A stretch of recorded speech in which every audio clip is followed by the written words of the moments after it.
Hi there and welcome to this special edition of In the Labs with me, Becky. Now in this video, I'm going to show you how to create this two-sided snowman. Now you'll remember last year I showed you how to create this Nordic Santa, so we're giving him a front this year.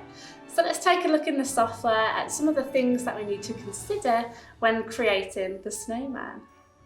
Okay, so I used Aspire to model up the snowman. Now, if you go into the project folder, you'll see there is a CRV 3D file for Aspire users. You can see it's called Snowman, so we're just going to open that up. If you are using VCarve, I've also included the V3Ms that you need for the snowman so that you can import them into your session of VCarve and set it up similar to how we've got it set up here in Aspire. Okay, so just going to tile the windows. So we've got the 2D view on the left and we've got the 3D view on the right hand side. Now you can see I've got a series of vectors here, and these are all the vectors that are used to build up our composite model that you can see in the 3D view. So if we go over to the modelling tab, you can see I have various levels. So we're going to start with this level here called Snowman. So these are basically all of the building blocks, all the components that I've used to create the snowman that you can see here.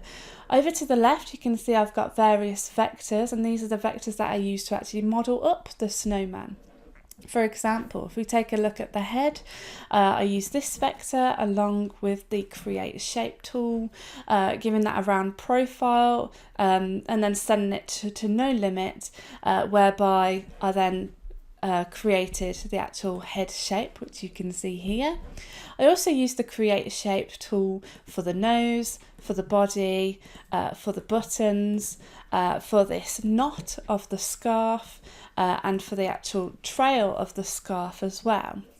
For the hat, for the top hat and the actual kind of rim of the top hat along with the scarf, I use the 2-rail sweep. So for example, for the top hat, this part here, I use this vector and this vector into the 2-rail sweep tool, where I use this profile cross section, and that just swept that shape through those 2 rails, and then I use this shape to basically crop out the component to create that top hat shape. Okay, there's lots of tutorials available on how to use all of these tools, so I'll link you up in the description to those videos if you've not used these modelling tools before. So that basically created the basic model for the top side of our snowman. Okay, so if I just shrink that, I'm just going to undraw that, and what I did then was I basically copied everything into a new level, which you can see is called Snowman Sculpt, and this is where I basically sculpted up the scarf just to give it a real feel. So all I did was I took those components that formed the scarf, and I just used the sculpting tool to basically create all of the stripes and the kind of knotting effects along with the frayed end for the tail of the scarf. Now with everything, I basically copied them over to the other side. So this job is a two-sided job. So before we switch over to the other side, we'll just quickly check over our job setup. Okay, so you can see here we're in a double-sided job. My job size is 7 by 9, and the material thickness that I'm using is 1.8 inches. My Z0 position, I am zeroing off the same side. Just for me, I prefer it this way, as I'm always referencing from the same face. I'm flipping that over from left to right, and we're setting the XY position in the lower left hand corner. When I modelled this up, in a very high modelling resolution, so that enabled me to retain all of the pixel quality in the actual model itself. Okay, so with the top model done, what I did was I switched over to the other side. So if we toggle that, where I copied those components to the other side, and obviously in terms of the scarf, we don't have the trailing scarf, we don't have those buttons, we don't have the snowman nose, because they belong to the front side of the snowman.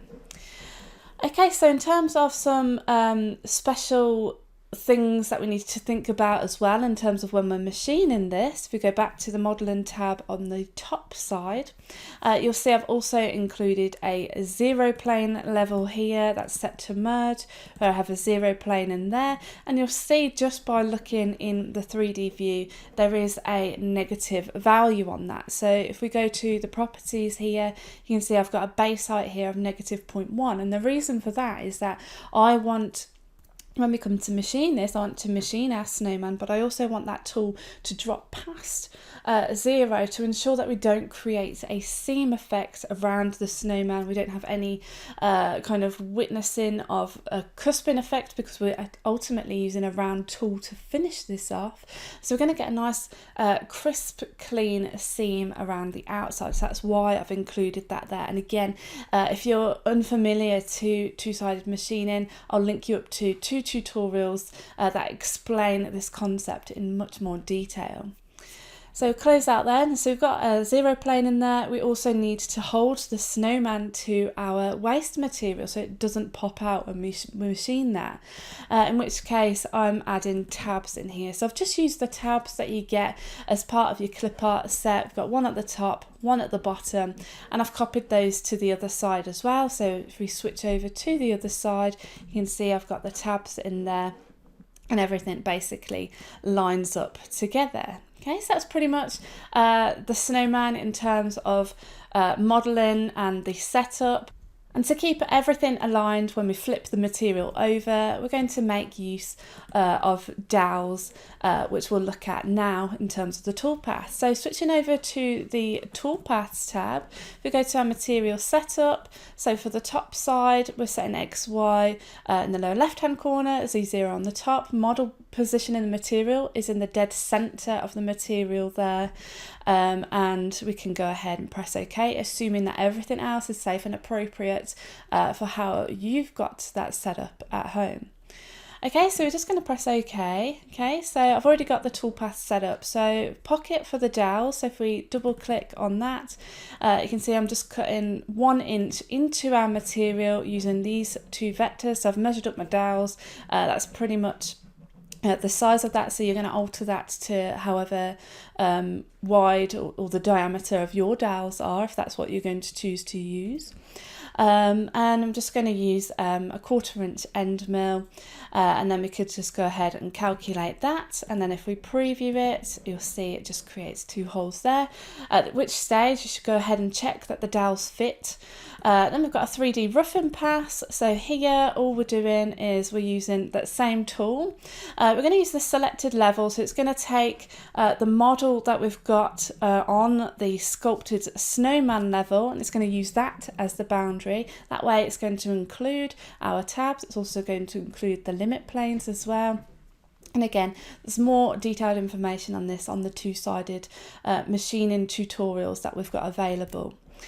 We're just doing this in a Z-level strategy, and again, if we just go ahead and preview that, we can see what that looks like. So that's the snowman roughing for the top, and then we've got a finish pass. Okay, so this time we're using a tapered ball nose.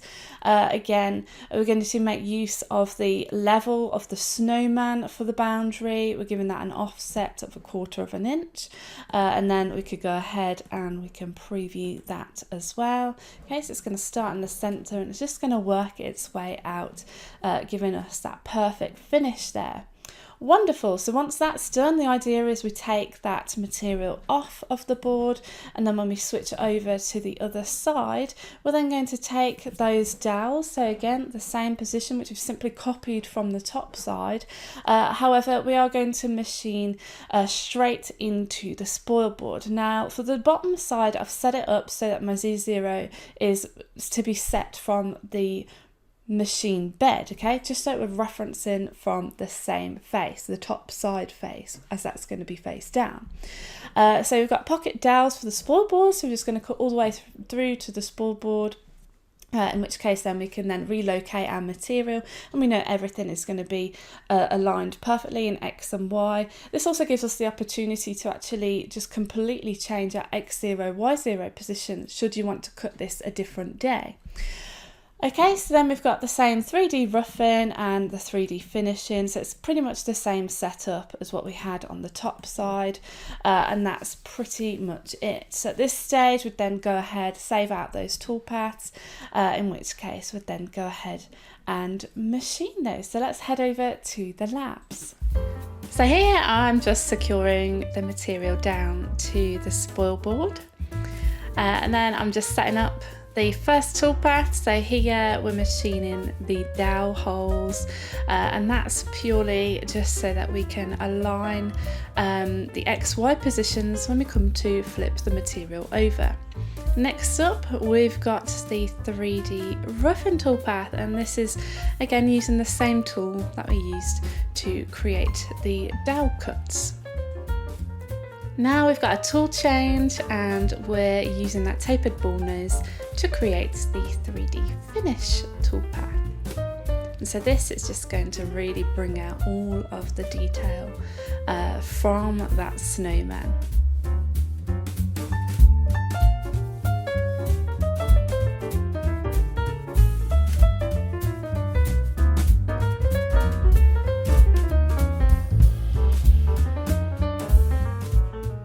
So the finish pass is done, everything looked perfect. So at this stage I took the material off of the machine bed and then ran the dowel holes for the bottom side.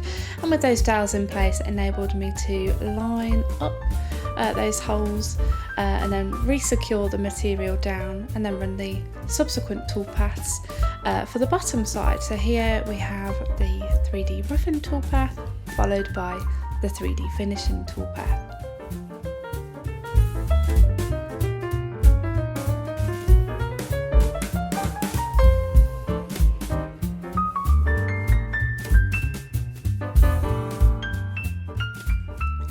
And so with those toolpaths finished, it's just a case of me just detabbing the snowman, followed by looking at sanding down those tabs just to remove any witness marks from the tab itself, ensuring that we have a flat bottom so that the snowman can stand up successfully.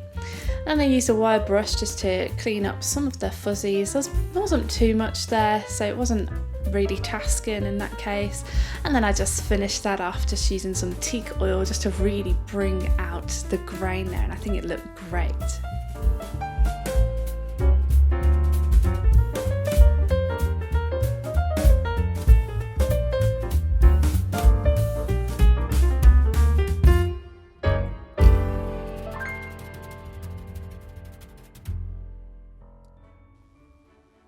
Okay, so there we have our finished snowman.